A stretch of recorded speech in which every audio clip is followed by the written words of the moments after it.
नमस्कार, मेरा नाम राजलक्ष्मी चौहान है और हम बात कर रहे हैं पिछले कुछ वीडियोस से एक चर के रैखिक समीकरणों की। तो हमने पिछले कुछ वीडियोस में रैखिक समीकरण क्या होता है और उसे किस तरह हल किया जाता है ये देखा। एक वीडियो में हमने कई सारे अभ्यास प्रश्न किए और आज के वीडियो में हम दो महत्वपूर्ण टॉपिक्स कवर करेंगे। एक, समीकरणों को सरल रूप में कैसे बदला जाए ताकि उन्हें आसानी से हल किया जा सके, भले ही वह पहले से एक चर में हो, लेकिन कई बार उनका रूप ऐसा होता है, बाएं और दाएं पक्ष में इतने सारे टर्म्स होते हैं कि उन्हें सरल करना पड़ता है। ये पहली चीज है इस वीडियो में जिसकी चर्चा करेंगे।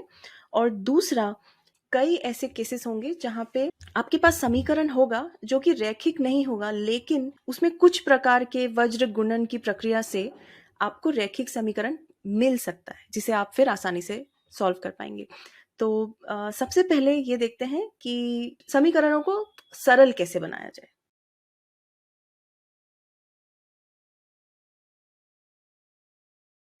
इससे हमारा क्या मतलब है? मान लीजिए कि समीकरण ऐसा कुछ है, 5x minus 2 into 2x minus 7 equals 2 3x minus 1 plus 7/2। हम देख सकते हैं कि यह एक ही चर का समीकरण है और क्योंकि चर की अधिकतम घात एक है तो यह रैखिक भी है, लेकिन इसे सीधे सीधे ऐसे सॉल्व करना, ऐसे हल करना मुश्किल है, क्योंकि हम चाहते हैं x की वैल्यू निकालना और x की वैल्यू निकालने के लिए हमें बाकी सारे अंक, बाकी सारे टर्म्स दाईं तरफ ले जाने पड़ेंगे, तभी हमें, और बाएं तरफ केवल x रहे। ये करने के लिए हमें काफी सिंप्लीफिकेशन करना पड़ेगा।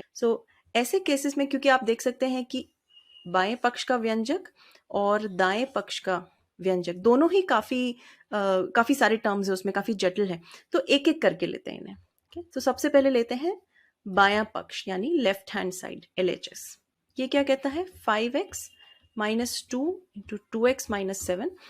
इस बेसिकली आपको सिर्फ ये कोष्टक यानी ब्रैकेट्स खोल देने हैं, बीजक एलिमेंट्स को गुणा कर देना है या जोड़ देना है, इस पे ध्यान रखते हुए कि उनका साइन क्या है, और बस इसे सॉल्व करते जाना है जब तक ये एकदम सबसे सरल फॉर्म ना बन जाए। इसका मतलब क्या हुआ कि इसे और कैसे लिख सकते थे? 5x minus 2 into 2x minus 7। तो यदि ये ब्रैकेट खोल दें तो ये हो जाता है -4x, और माइनस ये हो गया प्लस 2 into 14, सॉरी 2 into 7 14। अब 5x minus 4x हो गया x plus 14। तो लेफ्ट हैंड साइड तो ठीक है, अब देख लेते हैं राइट हैंड साइड यानी दायां पक्ष। दाएं पक्ष में हमारे पास है 2 3x minus 1 plus 7/2।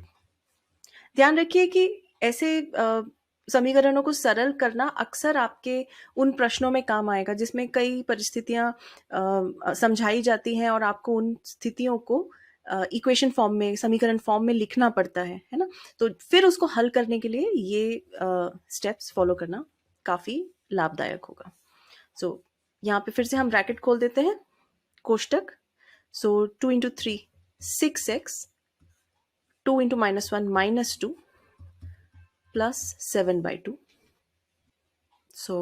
6 माइनस, यहाँ पे डिनोमिनेटर 2 है, यहाँ पर डिनोमिनेटर 1 है, तो हम इसे थोड़ा चालाकी से ऐसे लिखने की कोशिश करते हैं। तो ये हो गया 6x माइनस, अब देखें तो -4 + 7, मतलब माइनस प्लस 3/2। ये हो गया दायां पक्ष। अब इसे हल करना थोड़ा आसान होगा। अब कह सकते हैं कि अतः सरल समीकरण क्या बन गया? Left hand side equal to right hand side जो हमने अभी निकाला। अब इसे हल करते हैं। तो हमें पता है क्या करना है, हमें सारे चर वाले टर्म्स एक तरफ ले जाने हैं। तो एक काम करते हैं, ताकि -x ना आ जाए तो हम x के टर्म्स को ले जाते हैं दाईं ओर और 3/2 के टर्म को ले जाते हैं हम बाईं ओर।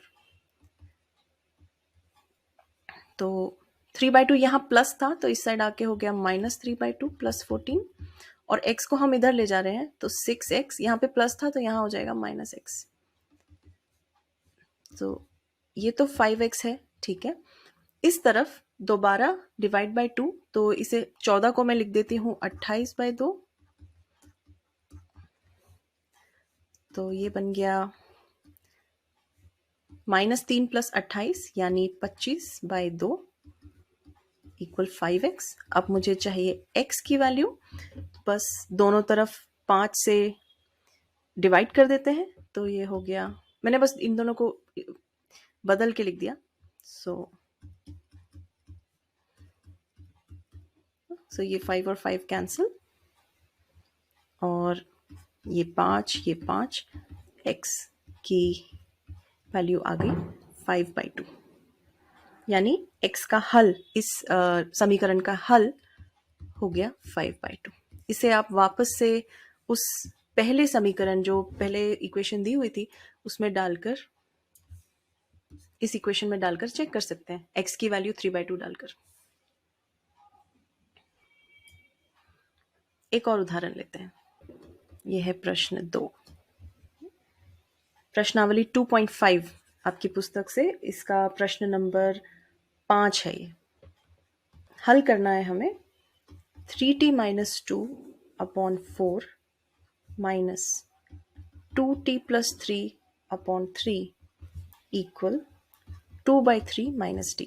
तो यहाँ चर है t, लेकिन काफ़ी सारे टर्म्स हैं, कुछ फ्रैक्शन फॉर्म पे हैं, तो इन्हें थोड़ा सरल बनाना पड़ेगा। तो शुरुआत करते हैं बाएं पक्ष से, यानी लेफ्ट हैंड साइड से। 3t - 2/4 minus 2t + 3/3। तो हमें दिख रहा है कि ये 4 और 3, इनका तो अब हमें एलसीएम ही निकालना पड़ेगा यदि इसे एक टर्म बनाना है। एलसीएम यानी लघुत्तम समापवर्तक, 4 और 3 का एलसीएम, क्योंकि इनमें कुछ भी कॉमन नहीं है, कोई भी कॉमन गुणाची नहीं है, तो ये होगा 4 × 3 12। अब यदि हमें लिखना है इन टर्म्स को, तो हमें लिखना होगा 12/4 यानी 3 × 3 - 2 माइनस, ये साइन एज इट इज रहेगा, 12/3 यानी 4 × 2t + 3। तो इसे थोड़ा और सॉल्व करते हैं, इस कोष्टक को खोल देते हैं, दोनों कोष्टकों को, तो ये हो गया 9t - 6 माइनस 8t - 12 अपॉन 12। चरों को एक साथ ले लेते हैं, 9t - 8t हो गया t, -6 - 12 यानी -18/12। इसी तरह दाएं पक्ष को, दायां पक्ष कंपैरेटिवली सिंपल है, तो यहां हम केवल ऐसे लिख सकते हैं, 3 एलसीएम हो गया 2 - 3t, ठीक है। अब समीकरण एक साथ लिख देते हैं, तो LHS = RHS, तो t - 18/12 = 2 - 3t/3। अब यहाँ पर हम क्रॉस मल्टीप्लिकेशन कर सकते हैं, यानी इस तरह, तो यह बन गया 3 गुना, बट 12 और 3 एक दूसरे के मल्टीपल हैं, तो 12 को इस तरफ ले जाते हैं ना, दोनों तरफ यदि मैंने 12 से मल्टीप्लाई कर दिया, तो इस तरफ का 12 कैंसिल हो गया, और यहाँ पे हम इधर पे उसको ऐसे ही कैंसिल कर सकते हैं, 4। तो ये इक्वेशन और थोड़ी सी, ये समीकरण थोड़ा और सरल हो गया, t - 18 = 4 2 - 3t। अब इस कोष्टक को भी खोल देते हैं, 8 - 12t, बस हल आने ही वाला है। चरों को एक तरफ ले जाते हैं, t + 12t = संख्याओं को राइट हैंड साइड ले जाते हैं, 8 + 18 13t इक्वल 26 यानी t बराबर 2। तो आपने देखा कि यहाँ पे हमने समीकरण को हल करने के पहले उसे सरल बनाया। एक और प्रश्न ले लेते हैं। हल करना है m-1/2 इक्वल 1-m-2/3। प्लीज खुद इन प्रश्नों को हल कीजिए और चेक कीजिए, जांच कीजिए कि ये उत्तर सही है या नहीं। तो यहाँ पे हम एक फटाफट से एक जांच कर लेते हैं। हम 7/5 को वापस से प्रश्न में दिए हुए ओरिजिनल समीकरण में डालकर देखते हैं कि क्या बायां और दायां पक्ष इक्वल आता है। तो यह जांच कर लेना अच्छा रहेगा ताकि कभी भी परीक्षा में आपका उत्तर गलत ना आए। तो m इक्वल टू 7/5 आया है। मैं एक बार इसे बाएं पक्ष में डाल के देख लूं, जो कि था यह। तो 7/5 माइनस 1/2 से थोड़ा सा सरल करते हैं। 7/5 minus 7 minus 5/5 whole divide by 2। So यह हो गया 2 डिवाइडेड बाय, और ये दोनों एक साथ हो गए 10। इसे ऐसा भी कह सकते हैं 14/10 माइनस 2/10 यानी 12/10 या 6/5। ठीक है। लेफ्ट हैंड साइड बाएं पक्ष की वैल्यू आती है 6/5। अगर दाएं पक्ष की वैल्यू भी यही आई 7/5 डालने पर, यानी हमारा उत्तर सही है। देखते हैं। दाएं पक्ष का व्यंजक था 1-m-2 डिवाइड बाई 3। तो इसमें ये वैल्यू डालते हैं। ये हो गया 7 minus 10 divided by 5 whole divided by 3। और हम इसे ऐसे भी लिख सकते हैं 7 माइनस 10 हो गया -3 डिवाइडेड बाई 5 और 3 एक साथ तो 15। सो हो गया 1 प्लस 3/15। ये हो गया 15 प्लस 3/15 यानी 18/15। अब 3 के पहाड़े में देखें तो 3 5 जा 3 6 जा 6/5, जो कि बाएं पक्ष के बराबर है। यानी हमारा उत्तर सही है। m इक्वल टू 7/5 ही है। इस तरह से अपने उत्तर की जांच करना ना भूलें। अब हम बात करते हैं उन समीकरणों की जो शुरुआत में देखने में रैखिक नहीं है, लेकिन कुछ उसमें ऑपरेशन करने से उसे रैखिक बनाया जा सकता है।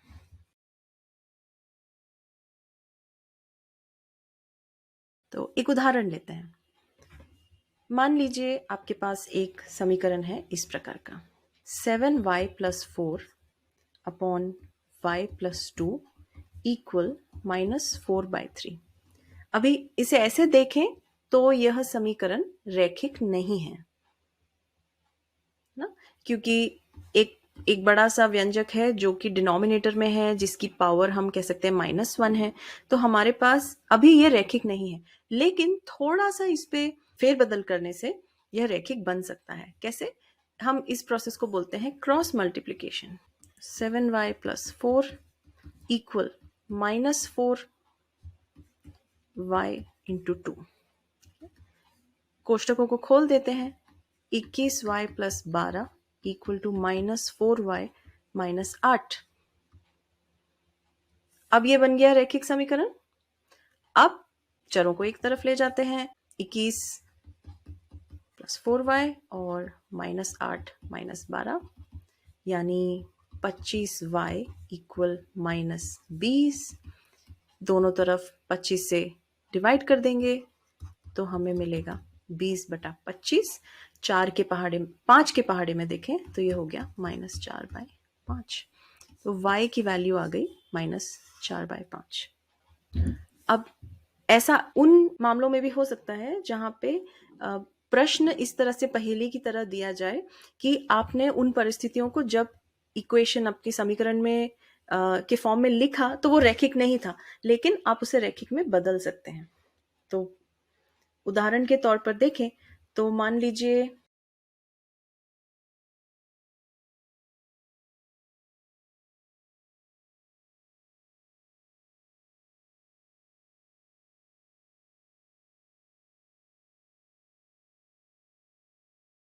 तो प्रश्न है कि हरी और हैरी की वर्तमान आयु का अनुपात 5:7 है। अब से 4 वर्ष बाद उनकी आयु का अनुपात 3:4 हो जाएगा। तो उनकी वर्तमान आयु क्या है ना? तो हमें ये नहीं पता कि इनकी आयु है क्या, लेकिन उनका अनुपात पता है। इस प्रकार के प्रश्नों में आप क्या करेंगे? आपको पता है कि अनुपात 5:7 है ना? हमें असली आयु नहीं पता है, लेकिन हमें यह पता है कि आयु 5:7 रेशियो में है। यानी कि आयु मतलब वर्तमान आयु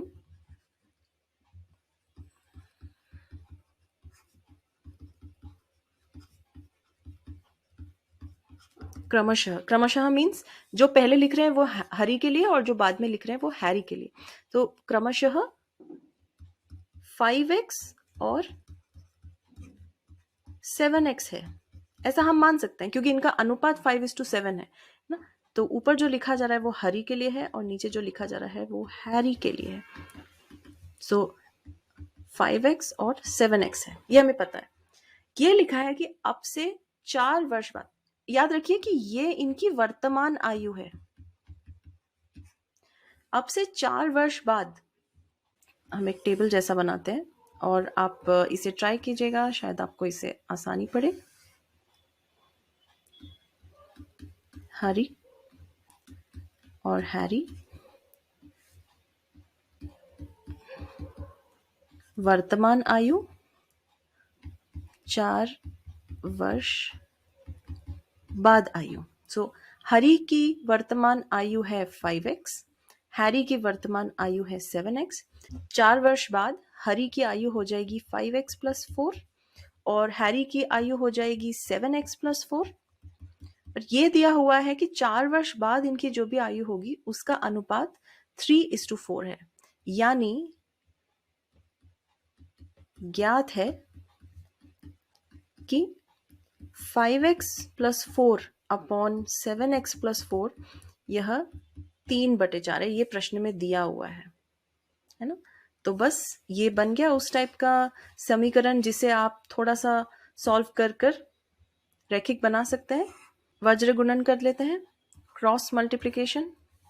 सो 4 × 5x + 4 इक्वल 3 × 7x + 4, या कोष्टकों को खोल देते हैं। 20x + 4 × 4 16 इक्वल 3 × 7 21x + 3 × 4 12, या अब सारे चरों को एक तरफ ले जाते हैं। मैं 20x को इस तरफ ले जा रही हूँ ताकि ये हो जाए 21x - 20x, और 12 को मैं इस तरफ ले आ रही हूँ ताकि ये हो जाए -12 + 16। तो -12 + 16 हो गया 4 और यहाँ आ गया x, यानी x की वैल्यू आ गई 4। याद रखिए कि सवाल अभी हल हुआ नहीं है। x कुछ नहीं था, x तो वो एक कांस्टेंट था जिसका उपयोग करके आपको एक्चुअली अभी वर्तमान आयु बतानी है। तो क्योंकि हरी की वर्तमान आयु क्या थी 5x और हैरी की वर्तमान आयु थी 7x, यानी हरी की असल में वर्तमान आयु है 5 × 4 यानी 20 वर्ष, और हैरी की वर्तमान आयु है 7 × 4 7 × x यानी 28 वर्ष। ये आपका उत्तर है। याद रखिएगा कि सवाल में क्या पूछा हुआ है। यहाँ पे उत्तर देके छोड़ मत दीजिएगा। प्रश्न को ध्यान से पढ़िए, पूछिए, देखिए क्या पूछा गया है और फिर उसी पर अपना हल छोड़िए। ओके, तो ये थी हमारी चर्चा एक चर में रैखिक समीकरण की। जिस पुस्तक को हमने फॉलो किया है वो है एनसीईआरटी की गणित की किताब, उसका दूसरा अध्याय है ये।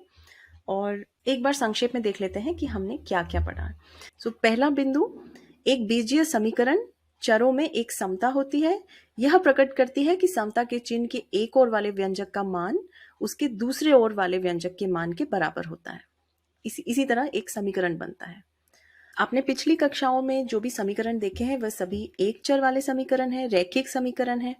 इन समीकरणों में व्यंजकों में एक ही चर का प्रयोग होता है और इसके अलावा यह समीकरण रैखिक होते हैं, यानी जो भी चर का प्रयोग किया जाता है उसकी अधिकतम घात 1 होती है। संख्याओं की तरह चरों को भी आप एक पक्ष से दूसरे पक्ष में ट्रांसपोज यानी पक्षांतरित कर सकते हैं। और अक्सर समीकरण बनाने वाले व्यंजकों को उन्हें हल करने से पहले सरल बना लिया जाता है। ये आप कैसे करते हैं? दोनों पक्षों को इंडिविजुअली लें, अकेले लें और उपयुक्त व्यंजकों को गुणा कर रैखिक समीकरण के रूप में बदल दिया जाए। और इन समीकरणों की उपयोगिता बहुत विविध है, चाहे प्रश्न संख्याओं पर हो, आयु पर हो, परिमापों पर हो, मुद्राओं पर हो। अनेक प्रकार की समस्याएं रैखिक समीकरणों से हल की जा सकती हैं। मुझे उम्मीद है आप आपकी प्रश्नावली से सारे प्रश्न हल कर पाएंगे। प्रैक्टिस करते रहिए। Thank you. धन्यवाद।